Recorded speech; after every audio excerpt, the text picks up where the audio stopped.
They're buttery, they're soft, they're pillowy, they're filled with steam. They live rent-free in Sarah's head. Today we're testing out a keto biscuit recipe because Sarah really misses biscuit. In fact, very rarely does she come across the recipe that she calls me and says, we have to make this. Cassandra posted about this recipe in our keto Facebook group, Keto the Ketotwins. We will leave a link to that in the description below if you guys want to join it. It's by a YouTuber called Victoria's Keto Kitchen. It seems pretty straightforward. Of course, we always say that. In this video, we're going to be making her fluffy biscuits and some really delicious looking gravy. So in the past, Sarah and I have tried different keto biscuit or cornbread mixes, those types of mixes, and they never actually end up tasting that much like the real thing. So the thing that makes this recipe stand out is that Victoria has her own recipe for a self-rising keto-friendly flour that only has 5 grams of carbs per cup. So we're gonna link Victoria's video in the description below. You should be going to her video for the measurements and for the instructions because we're just testing out this recipe. It's not our recipe. But since we are called the Keto Twins Test Kitchen, or that's what we're calling ourselves now, we love to highlight smaller YouTubers or YouTubers who are creating their own recipes and testing them for all of you. The self-rising flour that Victoria made is going to be going into the gravy and into the biscuits. So what you're going to need for the self-rising flour is almond flour, oat fiber, egg white protein powder, xanthan gum, and baking powder. So we're going to mix all of these ingredients into a bowl first. There you go. Action!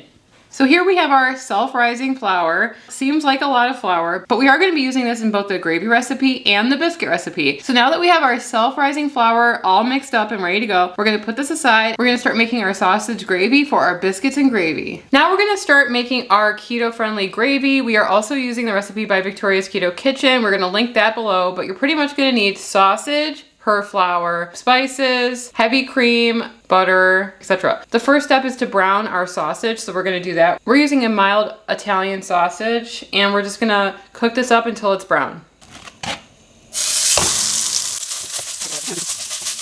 So this needs to brown, and while that's browning, we're gonna take a minute to talk about the sponsor of this video, Factor. Do you ever get sick of cooking? I know I do. That's why I absolutely love Factor. Every week I can go online to Factor's menu and pick out exactly what I want to eat without worrying about cooking it. All I have to do is peruse the menu and select my choices, and it comes directly to my door. And then all I have to do is put it in the microwave for 2 minutes, and I have a fresh, hot, delicious meal that I would have never cooked myself. One of the other reasons why I love Factor is because all of the macros are directly on the package. Sarah and I follow a pretty strict ketogenic lifestyle where we are keto every day, but our husbands are not. Sometimes they're keto, sometimes they're not, but what we do know is that Factor will have something that they're gonna absolutely enjoy because they have a variety of different menus. Factor offers meat, seafood, and veggie-based dishes and preferences that include keto, calorie smart, and chef's favorites. Factor only uses fresh ingredients from their network of trusted partners. So Factor did give us a coupon code for you guys. You can use KetoTwins60 at checkout to get 60% off your first box with Factor.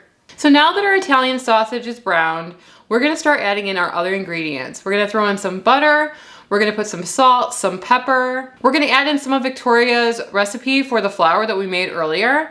And then we're gonna combine that all together until it's fully coated. And then we're gonna add in our heavy cream and water mixture, and we're gonna let this simmer for a long time. I think this is probably gonna take about 25 minutes to get it really cooked down. There's a lot of liquid in this. It's not the most beautiful dish I've ever seen. Maybe a little parsley or green onion on top won't hurt. You know what I mean? And while our sausage and gravy is simmering, we're gonna get started making our biscuits. The gravy is thickening up. It's looking really delicious. Next, we're gonna start our biscuits, which I am super excited for. I love myself a biscuit. I could eat them for every meal of the day, breakfast, lunch, or dinner. Dessert even, strawberry shortcake biscuit. I just see so many possibilities if this works out, and that's why I really was excited to test out this recipe because I miss biscuits on my keto lifestyle. I probably haven't had one for a very long time. I don't even remember when. Emily and I have been on a ketogenic lifestyle since 2019. And we've lost a combined total of 160 pounds, and biscuits are just something that I haven't found a great replacement, and I'm hoping this one is going to be it. So the biscuit recipe that we're going to be trying today is also by Victoria, and we're going to be leaving a link obviously to her video just so that you can check it out. So you're going to be taking her self-rising flour, you're going to be adding it to a food processor, and you're going to be pulsating it with some very cold butter in order to get it nice and incorporated. That's kind of similar to how you would make normal biscuits anyway. However, we do not have a food processor. Thanks, Brad. Brad, Emily's husband, actually broke it, and so we have been without one. So we're gonna be trying to use a standard blender to get that nice and like crumbly texture that you want when you're pulsating the butter and the flour together. So that's what we're gonna do now.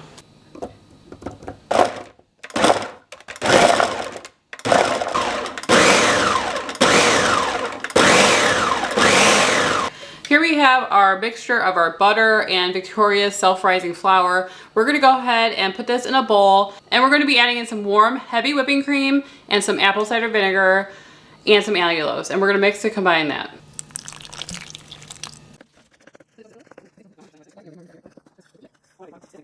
So here's our biscuit batter. It's nice and combined. We're actually gonna let this set a little bit so that it thickens up. There are things like xanthan gum in here, and we want it to be able to be activated before we start forming our biscuits. So we have preheated our oven to 450 degrees, which is pretty high for baking, but we're gonna follow Victoria's rules and her recipe. I've never cooked something this hot really in my oven before that was like a baked good. So I was really excited when I saw her actually using an ice cream scoop to make her biscuits, because we bought this for our PSMF donut recipe video and it didn't work. So I'm excited to actually make use of this ice cream scooper. We're gonna be taking our mixture and forming our biscuits. Okay, let's see if it sticks. I'm gonna go right here. Ooh, perfect. Does have like a little, can you get on that? A little technology.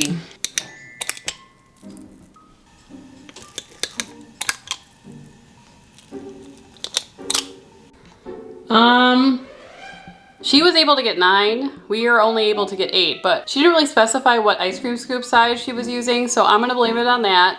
Maybe our ice cream scoop was a touch bit bigger. Anyway, these are gonna go into the oven at 450 degrees for 10 minutes.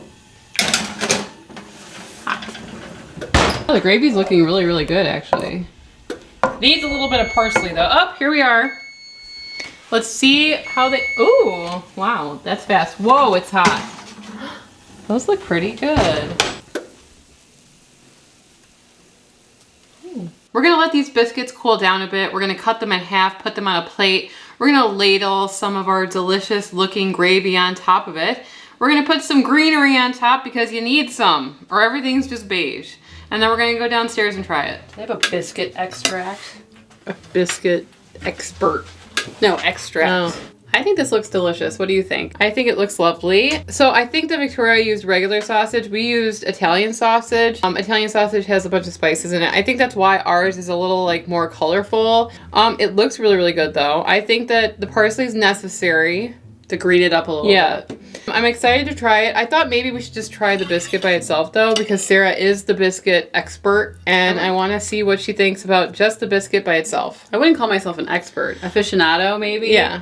Enthusiast, maybe, but expert, no, definitely not. One thing though, I kind of sliced it. Oh, how did you slice it? Well, how are we supposed to try it like that? You're gonna eat the top and I'm gonna eat the bottom? Yeah. Why would you cut it in half? I don't know. I wasn't thinking. Well, here you go. Soft, pillowy. It's definitely soft. We were surprised at how hot we had to cook these, and they're a little bit burnt on the bottom. So my oven might run hot, I'm not sure, and that's why it's kind of burned at the bottom. Really good though. Buttery. It gives a biscuit feel for sure. Definitely. All right, let's try it with the gravy. The gravy ended up being very, very thick. I like it. So I think that using Italian sausage is a little bit of a hack here. It has so many spices in there and it's so flavorful. I think this is delicious. Yeah. What do you think? It is delicious. Her biscuits looked a little bit more flaky than ours. Our dough was maybe too warm when we put it in the oven. I'm not sure. Maybe I used the blender and that didn't work out because it made it too fine of a texture. The butter and the flour mixture. You kind of want your butter to expand and steam the biscuit when it's in the oven. Right. And I feel like maybe I overpulsed it and that's what caused it to not have that like those really fluffy layers that she had. So maybe don't use a blender, use a food processor. I'm going to try to buy one. Blame Brad. Brad, it's all your fault. But overall, I really like the biscuit recipe. I think it would be good in a lot of applications. Breakfast sandwiches, strawberry shortcake, just to name a few. Add some like cheddar, some garlic. Make it a Red Lobster type of imitation biscuit. I can see that happening in the future. I just want to put this out there that I think that a lot of people have unrealistic expectations to how these keto substitutes are going to turn out, and they are inevitably disappointed with a lot of them. There are a lot of people who are spending a lot of money trying to figure this stuff out for everybody, and so we should be thankful to them and appreciative, because it costs a lot of money to even make all these things, let alone wasting them like just trying to figure out recipes for everybody. It's never going to taste the same, but that's why we were addicted to them, okay? It's not going to taste 100% like a biscuit that you used to get that had 100 carbs in it and a stick of butter. It's just not going to taste like that. Right. And, you know, Emily and I have been living ketogenically for over 3 years this time around. And we haven't had a real biscuit in a long time. If you guys just started keto like last week and you ate this, you're going to be disappointed. You need to step away for a little bit and clear your palate and forget how the old things used to taste. If you went and you got a biscuit from KFC yesterday and then tried this, you would say, it doesn't taste like it. But to me, I don't really remember what a normal biscuit tastes like. So to me, this tastes like a biscuit. It's good. It's like really, really good. Thank you to Victoria for creating this recipe. It's awesome. Plus, with the thing on top of it, with the gravy, it's like, it's all mush anyway. Really good, buttery tasting mush. I mean, that doesn't sound right to say it like that, but it's just, but it is really good. Like, this would be great as a breakfast. I'm really liking this, and you should definitely check out Victoria's YouTube channel. We will link it below. Thank you to her for, you know, testing out this stuff. She's made a bunch of different things with this keto flour as well. I saw her make cinnamon rolls, and they looked legit. Maybe we'll have to try those sometime. If you guys want us to try the cinnamon roll one on our channel, then please let us know in the comment section below. We did use parsley on this recipe, which wasn't in the original recipe, because I do feel like every recipe needs a touch of green. And some of you have asked what this thing is behind us, and it is a hydroponic indoor growing system. Sarah and I bought this because we love gardening. We love growing stuff, and it's about to be really cold here in Chicago, and we won't be able to grow anything for quite some time. So in order to get some fresh veg and some greenery, we decided to buy this hydroponic system. So that's what this thing is.